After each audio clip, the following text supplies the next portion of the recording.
Yeah, it was fantastic. That's the one thing I loved. Many things I loved about the book, but these three characters, once they're away from Hogwarts, they're on the run.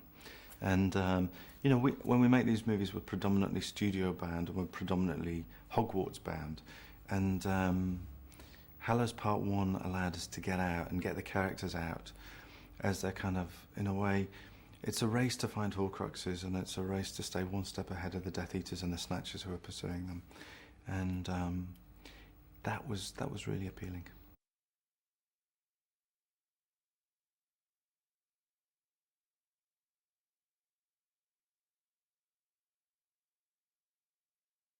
Do you know, it's great. I mean, they've grown up around a lot of green screens, frankly, and that's what's really wonderful about them as well, because they're probably the most experienced actors in the world at working in green screen environments. But when you take them out into the real forest, or you put them on a beach, first thing in the morning, and they get soaking wet because it's cold and it's windy, and they absolutely loved it. You know, it kind of infuses the work, and it makes it feel realer and stronger. And so I think it did us all a power of good getting out and about.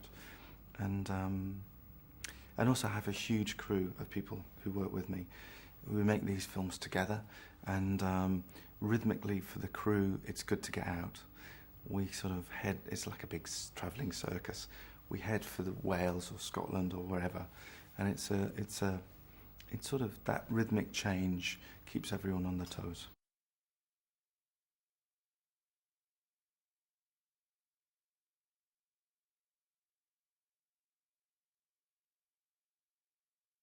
Ah, we loved doing that. It was really fun. It's a really tender scene in the movie, and I had a choreographer called Anthony Van Last, who's a really clever man.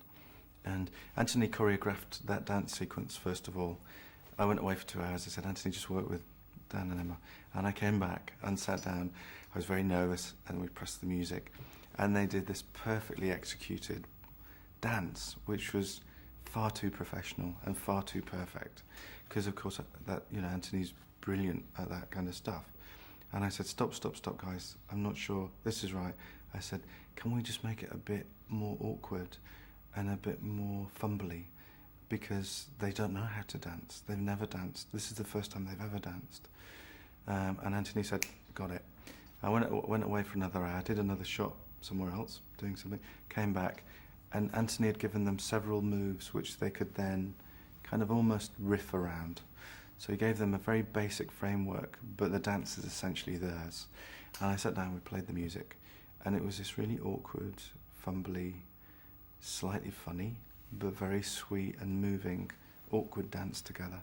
And I said, Anthony, that's perfect. Keep it like that, a bit kind of deconstructed.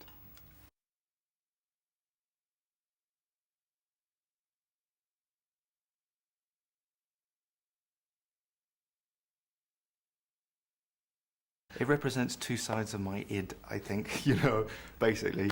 There's part of me that sort of goes to the melancholic and the poignant and the sad so easily. But then you bring out the pyrotechnics and the big boxes with buttons that you press to blow things up, and I suddenly schizophrenically shift to this 8-year-old boy who just likes the kind of big explosions and the fights and stuff. Because all that kind of stuff is really fun. And I had a wonderful guy called John Richardson who did all those kind of big explosion-y things. And we shot the movie, so there'd be 2 days where we'd shoot something like The Dance, which is so delicate and intimate, and then the next day we'd be out having Death Eaters fight, you know, and blow things up. So it was a very bipolar experience.